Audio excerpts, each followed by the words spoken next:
You're listening to School Counseling Simplified, a podcast with easy-to-implement strategies for busy school counselors. Here's your host, Rachel Davis from Bright Futures Counseling. Let's play a little game of Would You Rather, School Counselor Edition. Okay, would you rather spend your weekend planning a group or spend your afternoon sitting in irrelevant PD? Yikes. Or would you rather be the only counselor with no one to collaborate with, or to spend hours searching online for engaging activities? All of these options are pretty bad, right? But unfortunately, they're all too real. But what if I told you I had a solution for you? What if I told you I had access to hundreds of school counseling lessons, groups, and activities, counselor-specific trainings on the topics you need most, and a community of like-minded school counselors to support you? You would say, yes, please. Well, that is what Impact is all about. Impact is my monthly membership for school counselors, and it helps you with all of these things. You get access to hundreds of resources. That's unlimited free downloads. Log in and get what you need right away to every single resource that's in my store. We add new resources each and every month. We're adding a new middle school and elementary resource each month, and some of these are bonus Impact exclusives, meaning that you can get resources just for members. You can request resources that you need and easily search so you can find exactly what you're looking for. And let's talk about the trainings, counselor-specific trainings on the topics you need most. We do these each and every month as part of our Coffee with the Counselor series. Impact members get to join for absolutely free. You earn PD certificates and you get exclusive access to members-only things like the Ultimate Small Group Experience and our Summer Summit Conference. And the community. Y'all, this is possibly my favorite part of Impact. I so look forward to jumping on these calls, to getting to know counselors who are similar to me and also completely different. It's so fun to hear from your experiences and your challenges, and everyone brings a unique perspective to the table. We have an exclusive online community, and we even have a cool app where you can chat with other counselors in these community circles.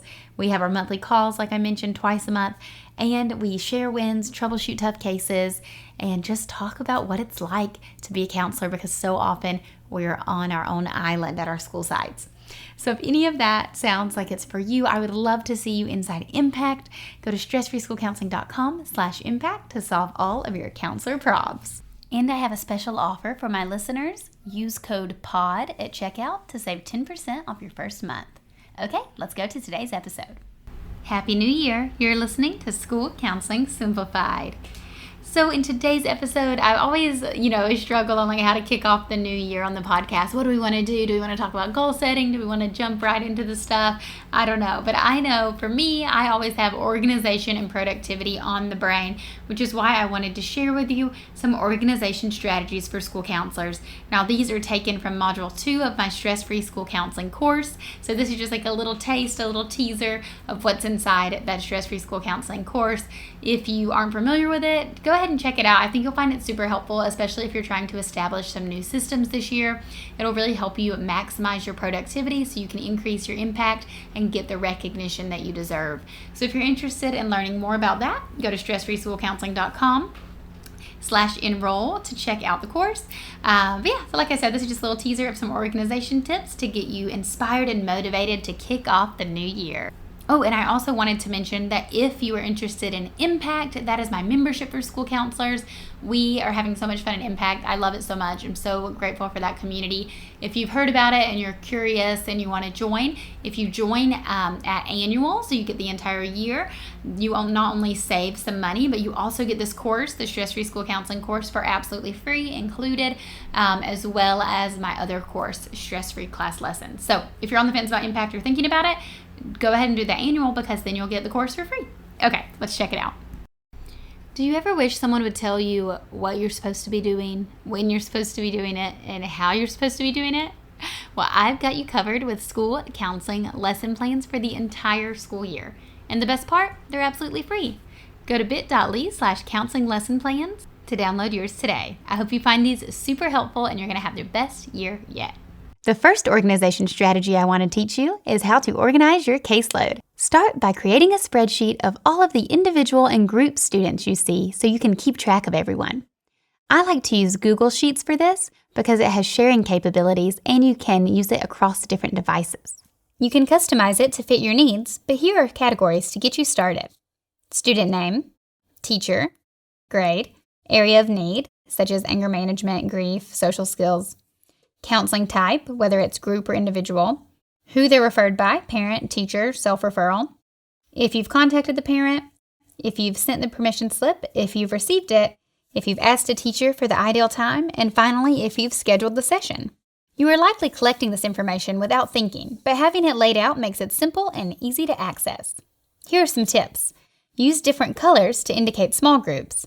And if you see a student both individually and in a group, write their names twice, but be sure to use an asterisk to make note of this.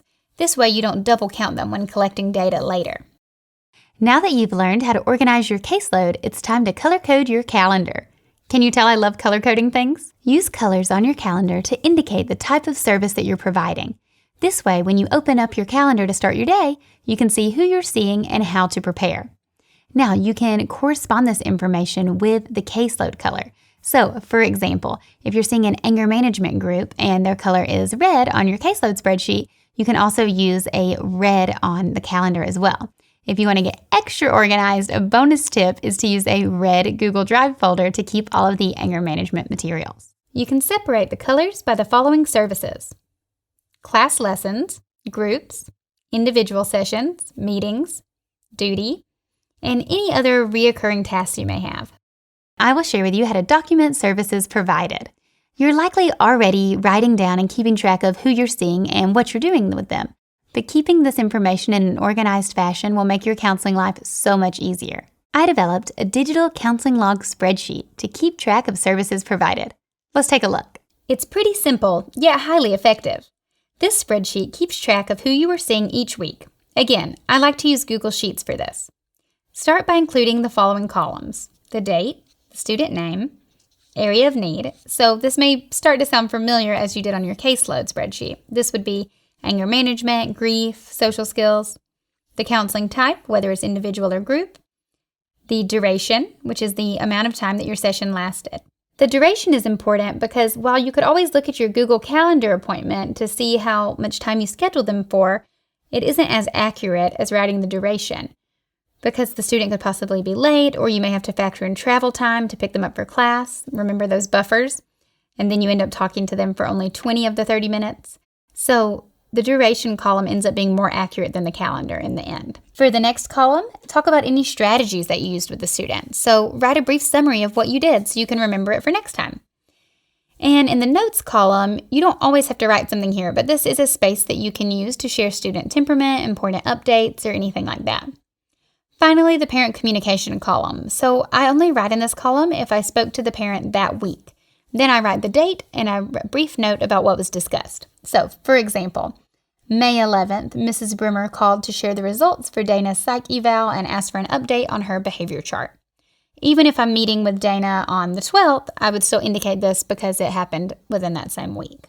And keep in mind, your sessions are confidential and you only want to provide enough information to be helpful in reminding yourself what was covered. You don't want to share too many personal details of what is shared in a session. This is especially important if you plan on sharing this log with anyone else. I shared mine with my principal. Leave your counseling log open on your computer all day. This way you can type in a few sentences in between students. This prevents you from having to play catch up later in the week. And bonus idea, if you want to get super organized, you could create a counseling hub where you have tabs at the bottom of a spreadsheet so you could combine your counseling caseload spreadsheet and your counseling log spreadsheet. Now head over to the tech library to see how to navigate the counseling log and visit the resources section to download your own editable copy. Typing in your notes after each session is the most efficient way to document your services provided. This way the information is fresh and you never get behind. However, I do know that's not always the reality and that you are really busy. So here are 3 other methods that you can use. The first tool is to use handwritten notes. Each student I work with has a folder, and within that folder are any activities we are working on together. Before I started keeping a digital log, I would write down what we worked on in the folder. Although not digital, this is still an organized method. Pros of handwritten notes are you already have the folder out and you don't need to hop on your computer. This can be helpful if working with a group. You are likely sitting at the table with all of the kids, not on your computer at your desk. Cons are that at some point in the week you have to transfer your paper notes to the computer. This can be time consuming and you don't want to fall behind. If you prefer this method, it's fine. Just be sure to block off some time in your schedule, remember Module 1, so you can be sure to get to it. Again, it's okay to go the pen and paper route, but avoid jotting down student notes on sticky notes or scrap pieces of paper. The problem is that it takes too much time. You jot down some student notes on a sheet of paper beside you to save time, but you end up spending more time trying to find it later. And transfer your handwritten notes to a digital version.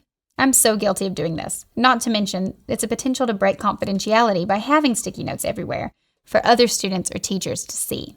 The second tool is to record a voice memo. Try recording a voice memo on your phone or use the voice-to-text feature. This is good for on the go, and then you can copy-paste it into your spreadsheet later. The third tool, a Google Form sign-in sheet. Have students sign in with their name and a reason for visit each time they come to your office. You could have a computer or iPad set up to collect this information. This would be digital as well, so you can copy and paste the information into your log later. The timestamp feature makes this option extra nice. This one is all about to-do list. Who doesn't love a good to-do list? I know I'm even guilty of writing something on a to-do list after I've already done it, just so I can cross it off. When it comes to keeping track of your tasks, digital to-do lists are your friends. They are way better than using a clipboard to create and manage your to-do list. The following apps have been instrumental in increasing my efficiency. Trello. Trello is a project management tool that is basically a bunch of visual, digital sticky notes. If you like the layout of Pinterest, you will love Trello. Todoist. Todoist is a list of simple checkboxes that is likely similar to the pen and paper version you're using now. The Notes app. The Notes app is native to Apple products and is included on your iPhone, iPad, and Mac. This makes back and forth communication or editing on the go seamless. I'm sure there's an Android equivalent as well. With Notes, you don't have to download another app because it's already on your phone. I use this for my personal recipes and grocery lists too. I mentioned using voice memos for taking student notes in Lesson 3. You can also use voice memos to keep track of your to-do list. And there's a bonus way to use Trello. Do you remember that caseload spreadsheet that I mentioned in Lesson 1? If you're loving Trello and the idea of it is a little more visually appealing than a traditional spreadsheet, you can use it to keep track of your students. However, I only recommend doing this if managing groups because it can be a little tricky to keep track of all of your individual students in Trello. You now have stress-free strategies for organization. Thanks for listening to School Counseling Simplified. You can find the links from today's episode in the show notes.